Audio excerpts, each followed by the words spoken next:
right, guys, well, welcome back to the channel, and here it is with a couple of performance mods. Excuse the wind today, it's a little bit windy. I just took this thing out for a little test ride. As you can see, got a little dust on it. There's not much we can do about that here in Arizona. It's pretty much dust is the one and only environment. So the beautiful new Yoshimura pipe looks a little bit dusty, but I can assure you it looks beautiful when it's clean. I got a little video clip that you've probably seen before this of the unboxing, so you've probably seen that for yourself at this point. But for the good stuff, I mean, it sounds amazing. I did also add the Power Commander 5. I'm not going to make this super, long, drawn-out video. You guys want to know how to install one of these? There's a million videos already on YouTube. I don't want to be redundant and repeat what everybody else is doing, but I just will point out a couple of things, if it helps you, tips and tricks that I figured out along the way that I've never seen anybody else have. I did have one issue with the PC5, which I installed it yesterday on a Sunday. Dynojet was closed. Called their customer service this morning, got it resolved. They were absolutely great. I suggest if you have any issues at all with your Dynojet products, call them. Their customer service is top notch. Had my issue resolved in less than 30 seconds. So to start, installing the exhaust went awesome. This exhaust system, unlike a couple of the other ones I've seen, this is the full Yoshimura exhaust. It's 3 pieces. You have your header pipe, that ends right there, a little coupler, and then you have the mid pipe, which goes to the muffler. And then they give you the little exhaust springs with has the little Yoshimura symbols on them. So the install of that was pretty straightforward. I had 0 issues. Now again, this is a fairly new machine, so nothing was easy to take off, hard to take off, I should say, or anything like that. Everything was super easy. One thing I like about this exhaust, you use the factory heat shields. As these pipes, obviously, like any aftermarket pipe, even a stock pipe is going to get super hot by your leg. The fact that you can reuse those heat shields a little bit helps. So I like that. Even the small one back here you can reuse, so it's great. You just got to make sure when you take these heat shields off of your stock exhaust, there's these little, fire retardant O-rings, gaskets, you could call them. They're just made out of metal. Like stranded metal. There's one on the back of these as well, so when you pull your screws out of the factory ones, make sure you catch. So for this should be 6 of them, and then 4 on that one. For this one, they give you little alligator clips. The clips on the back right there, you can see them, and then new bolts. This one you can reuse the factory bolts. It's already pre-threaded in the brackets. So that's it with the exhaust. That was straightforward, super simple. The complication I ran into was running the PC5. I still got to tidy it up a little bit. Just this one right here, I got to zip it up. So this front lead here, that goes to your to the spark, for the spark, the timing. So that kind of taps into the timing, and that's your ignition coil, and that goes to your spark plug. So it kind of taps into that, into the top lead and the bottom lead. I got to zip tie that stuff up and put another zip tie up here on this one. But the issue that all went smoothly, running the wires, hooking everything up, to the correct connectors. Everything went smooth. I had it all installed correct, triple checked it before I went to start the bike. Went to start it, and I was getting no start. It was cranking over, but wouldn't fire up. I was getting a check engine light. It was code 12, which is for crank position sensor. I couldn't find anybody with that issue, in a Facebook search or a forum search, after installing a PC5. So contacted them this morning, Dynojet. Their customer service rep told me unplug the connector that goes to the crank position sensor, which is it's behind here. There's one of the plugs, one of the first plugs you're gonna install as you run the harness along. Obviously you have the negative lead to the battery, but then it's gonna go to a white plug right here behind this plastic. You're gonna get all the plastics off, and then there's a white plug, a gray plug, and a black plug. It's the white plug you tap into. So some people were like, oh, maybe you hooked it up to the wrong plug. That's common because the plugs are all the same. There's different colors. But I knew for a fact I had the right one. I reconfirmed that by watching some of the install videos and reading the instructions 3 or 4 times. So I knew I had it hooked up right. I called them. They confirmed I had it hooked up right and went through all that. They said unplug the PC5 harness from that plug and leave everything else connected and see if the bike will start.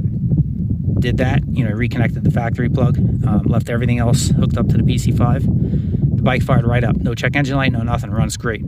So they said what happens sometimes, they have seen it on occasion, is it'll interfere with the signal, is very sensitive to the crank position sensor. This is Dynojet's words, not mine. And that can happen on some bikes. They have seen it happen before.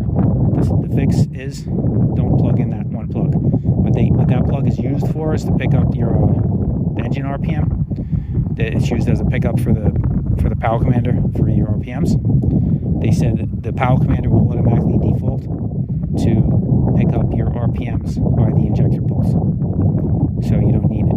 It's just another way of the unit getting your RPM. So it's not going to affect the tune. It's not going to affect the way it runs, anything. So the guy says pretty much tape it up, zip tie it up to the plugs from the PC5 for that particular portion out of the way and run it. He said, if you have any issues at all, call us back. We'll be more than happy to help. But I just ran the piss out of this thing. No problems. Other thing I will tell you is I ran 2 tunes in it, 2 maps, I should say. They have a map for the full Yoshimura exhaust with stock airbox. I ran that tune installed on it. I purchased for $25 Cuervo Racing. I'm sure if anybody out there have a Raptor and you're watching my videos now, you've probably already heard of Cuervo Racing. They make a lot of stuff, and he does a lot of custom engine builds and stuff for Raptors and all that stuff. He's very well known in the Raptor world. So he sells his map files for $25. Email him, $25 PayPal him. He'll email you the file. The closest file he had for me was for a full Monster exhaust, which is a little bit bigger of a pipe, breathes a little bit more, and for a stock airbox with an aftermarket air filter adapter. Now, obviously, that's going to be a little bit richer than the tune that Dynojet has for just the full Yoshimura exhaust. So I said, well, I'm going to run them both back to back and just see if I can feel a difference. And I'll be honest with you, right now I got the Cuervo tune in there. Right before this, I just ran it on the same spot, same ran it down the street here, and then turned into this long straightaway in the dirt and ran the hell out of it. I didn't feel a drop of difference. It does smell like it's running a little richer with the Cuervo tune. I wasn't getting any backfiring and popping or anything like that on the Dynojet tune. So I'm thinking what I'm going to do, since this is a little bit of a richer tune. I know running too lean is no good, and running too rich is no good either. So you end up fouling plugs and stuff, and creating extra carbon. So it's obviously better to be too rich than too lean. But with the Dynojet tune in there from them for just the full Yoshimura exhaust, I wasn't getting any backfiring on deceleration, nothing. So it tells me it wasn't running too lean.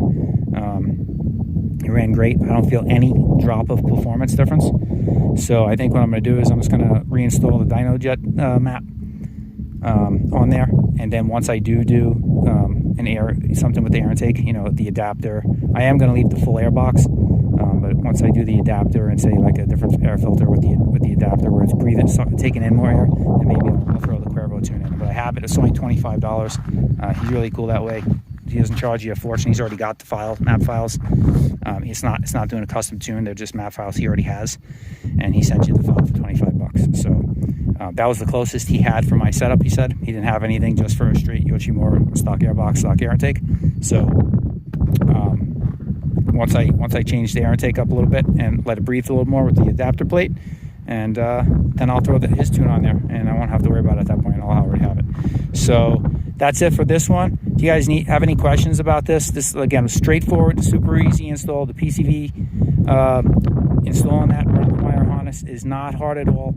Do not be intimidated by it. I know when you look at it, see all the wiring, it could be intimidating, but if you just take your time, read the instructions, watch the Dynojet's video on their website, on their YouTube page on how to do it. This way you make sure you get to the exact correct plugs and wiring that you need to. You'll have no problems. Just watch it step by step, pause it as you go. That's how I did it, just to make sure I was getting into the right plugs, because there are a couple that you can mix up, like I mentioned before. Oh, one more thing I will mention is every video you see, they take off all the front plastics. Everybody's pulling the whole gas tank off, disconnecting the fuel line, all that stuff. I can tell you, you do not have to do that. I did not do it. It makes it easier for sure with running the wiring. And if you have gigantic hands, I'm not a big guy, so my hands aren't gigantic. I was able to work with it with just unbolting the front 2 bolts on the gas tank. After you get the plastic shrouds off the front, and then here covers the fuel tank.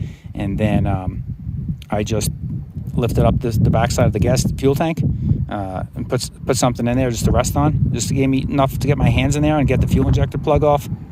And plug it into the Dynojet, and then run the wiring through to the other side for the TPS sensor and the ignition coil. But other than that, I mean, I followed the instructions as everybody else did. I just didn't take the fuel tank off, and it saves a lot of time and mess. You're not dripping fuel all over the place, with the fuel line and all that stuff. So less chance of you breaking anything if you're really nervous about doing it. So if that makes you feel a little better, it makes it a little easier of a job, a little less intimidating. But other than that, super straightforward. I could not be happier with the setup. I'll give you a little sound clip here.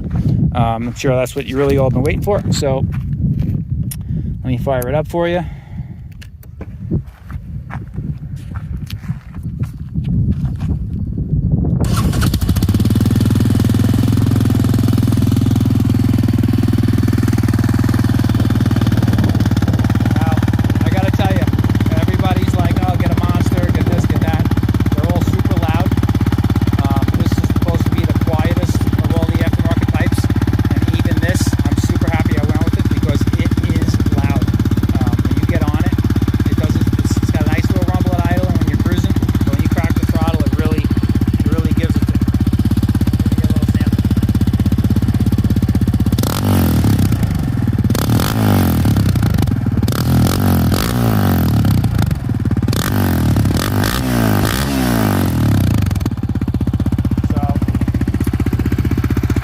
Sounds good. I love it. Couldn't be happier with it. If you're thinking Yoshimura, do not hesitate. Great company. The craftsmanship, quality of this, spot on. I mean, look at the welds in the muffler. Right? I mean, the quality's great. A lot of companies have good quality. I'm not knocking anybody else, but I'm happy with this one. It's not quite as loud, but just loud enough. Gives you that performance boost. You can definitely feel it with the tune and this exhaust. It really woke the machine up. It's a night and day different machine.